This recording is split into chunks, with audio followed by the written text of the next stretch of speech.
Hi, I'm Professor Silver, and today I'll break down the history of May's Skitty, detailing her historic journey as the Pokemon anime's most entertaining kitty. Skitty is one of the most energetic and cheerful Pokemon in the anime. She constantly chased her tail, stirred up mischief, and embraced life with playful enthusiasm. But even her endless energy had its limits. When May first met her in the Ruby and Sapphire episode, I Feel Skitty, Skitty was dazed from overexhaustion. May mistook the fatigue for serious injury, so she rushed her to a nearby aromatherapy center for treatment. Once Skitty recovered, her lively antics returned in full force. May was enchanted by both her cuteness and personality, so she decided to catch her. She attempted to catch Skitty after a friendly battle with Torchic, but Team Rocket swooped in and stole both the center's perfume and the Pokemon. Though Jessie wanted Skitty for herself as well, Meowth couldn't bear to see such a lovely Pokemon be subject to a life of hardship. Rather than let Skitty be caught, he nobly helped her escape. When May and Jessie found Skitty, they battled for ownership. Beautifly ultimately defeated Dustox, earning May the right of capture. However, before May could officially throw her Pokeball, Skitty jumped in on her own. It thrilled May to get a new friend, but she quickly learned that Skitty would prove a handful. Immediately after getting captured, she popped out of her Pokeball and started running in circles. Like Psyduck and Wobbuffet before her, Skitty loved to summon herself and cause mayhem. Many of her appearances throughout the series involved her showing up without regard for whether or not she was invited or wanted. In Zigzag Zangoose, for example, Skitty interrupted Ash's training with Nikolai by popping out and chasing him in circles. Though disruptive, her zigzagging inspired Nikolai's strategy to beat Seviper. Skitty also summoned herself and maxed out, where she caused a row at a Pokemon Center. Remarkably, Skitty's outbursts sometimes ended just as suddenly as they began. After causing chaos, she'd plop down and fall asleep, only to spring back to life moments later. In that same episode, she awoke to slap Jessie. Skitty's penchant for mischief nearly spelled May's doom in game-winning assist when she pestered some wild Slugma and annoyed resting Numel. Luckily, Nummel's owner Julie revealed herself and helped May redirect Skitty's energy into learning how to battle. Julie helped Skitty in the endeavor by battling her with her Furret. Skitty kicked off the battle by ignoring May's commands and chasing Furret. When she finally used Tackle and Double Slap, Furret dodged them both. Unsure of how to turn things around, May consulted her Pokedex and discovered Assist, a move that let Skitty borrow attacks from her other Pokemon. Skitty unleashed Torchic's Ember and Beautifly's Silverwind in quick succession, but Furret brought the match to a close with Slam. Even in loss, Assist proved game-changing. The move added unpredictability to Skitty's arsenal, making her a true wild card.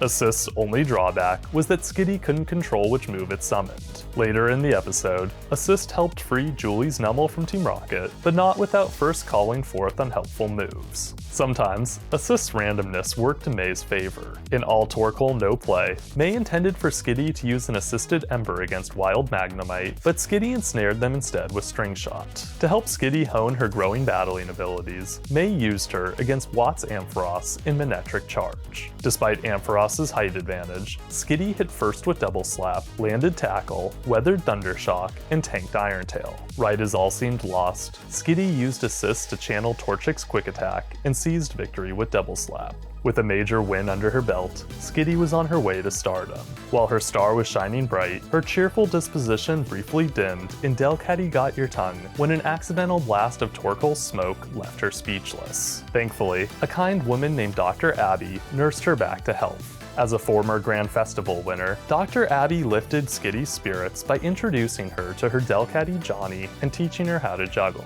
Skitty was back to her old self, but trouble wasn't far behind. Soon after the healing, Team Rocket kidnapped both Skitty and Johnny.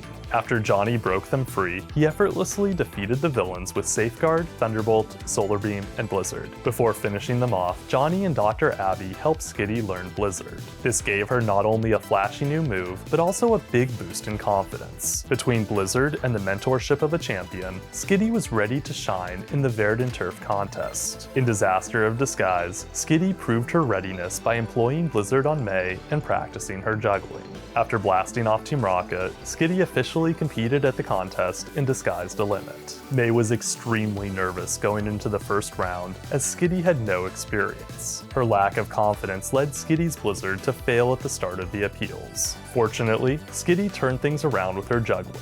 Although their score left much to be desired, they still advanced to the battle rounds where Skitty defeated Stefano's Wartortle and fought Timmy's Dusclops. Dusclops struck first with Focus Punch. Skitty fought back with Double Slap, but the attack had no effect. Double Slap couldn't do any damage, but it proved helpful by blocking Focus Punch. When Dusclops then launched Will-O-Wisp and Hyper Beam, Skitty took major damage. She tried to retaliate with Blizzard, but the move failed yet again. May felt she had nothing left to do, so she commanded Skitty to spam Assist. She blocked Hyper Beam with Gust, ensnared Focus Punch with String Shot, stopped Will-O-Wisp with Ember, and matched Psychic with Silverwind. Finally, Skitty won the battle by defeating Hyper Beam with Blizzard, proving she had mastered the move. After the contest, Skitty appeared less frequently as the spotlight shifted to Bulbasaur and Combusken. With that in mind, she still provided comic relief and utility support. She impressed the citizens of Peatalburg, helped destroy Mecha Skiploom, and joined May in investigating a missing Spoink. She also braved a haunted carnival ride, sampled May's Pokeblock, assisted Max with push-ups, played around in a space center, helped stop a river from flooding Riado Town, partied with Wynot, and gave Team Rocket a well-deserved slap. In the bigger the better, Skitty teamed up with Corphish against a Nidoking and Nidoqueen. Ash and May bickered all the way through, so their Pokemon never stood a chance. Skitty's assist canceled out Corphish's Bubble Beam, paving the way for Skitty to accidentally burn, freeze, web, and blast Corphish with a flurry of borrowed moves. After Corphish turned on Skitty, they fell to submission.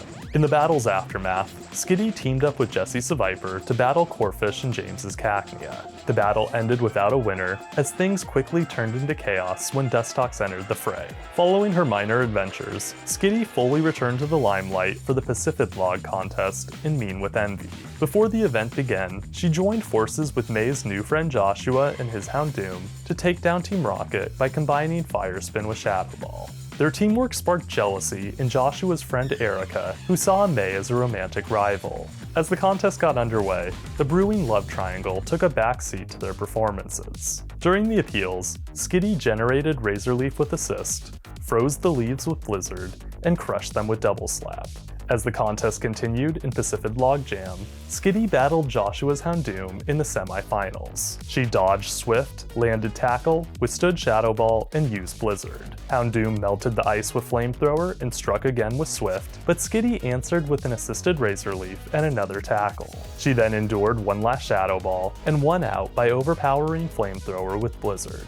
In the finals, Skitty fought Erica's Jinx. Early on, Jinx countered Tackle with Psychic, landed Lovely Kiss, and followed up with Blizzard. Skitty turned things around using String Shot from Assist, but accidentally freed Jinx with Razor Leaf. Undeterred, Skitty used Assist to call forth String Shot and Vine Whip. The former was blocked by Blizzard, and the latter by Psychic. Still, Skitty stayed persistent. She used Assist to summon Petal Dance and Fire Spin, and finished up the match with Tackle. Doing so secured May the final ribbon she needed for the Grand Festival. At the Grand Festival, in Deceit and Assist, Skitty showed off the appeal of May's entire team by using Assist in rapid succession.